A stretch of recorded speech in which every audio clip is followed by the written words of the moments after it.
For the hiwa muna tayo, magluluto tayo ng pansit. Hiwa tayo ng rekado natin na ipangluluto natin sa ating pansit.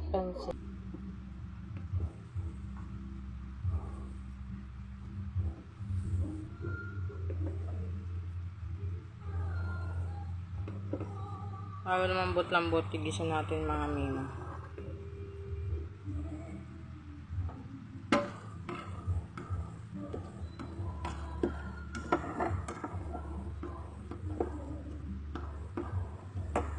Sa mantika dyan mga mi. Ay, may nakalimutan pa pala tayo. Ito sa kabilang gilid. Lagay na natin ang ating ano ba to? Wala na. Squid ball. Kapag maliit lang ang kawali. Pala yung malaking kawali ginamit ko mga mi. Ayan. Gisa-gisa na rin natin mga mi. Lagyan na natin yung repolyo. Kasi mas masarap sa gulay yung half cook lang mga mi. Kasi pansit yan eh. Mas crunchy yung veggies. Mga mima, lagyan na po natin ng oyster sauce. Maluluto na din yan mga mi. Kahit na ano sila dyan. Kakasama. Saka granules.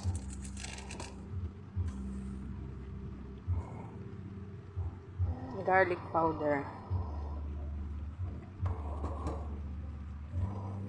Salt.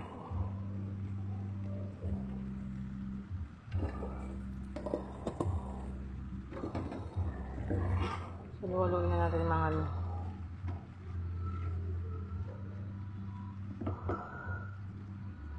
Ako, nagsabaw pa lang ang ating gulay. Okay lang yung pwede lagay sa sa pansit yung sabaw niya. Lagyan natin ng mga mi. Soy sauce. Siyempre, pampakulay din yan ng ating pansit. Mga mihi, yan na po ang ating pansit canton with bihon. Where to go? Wala lang makitang pansit, parang puro gulay na lang mga mi.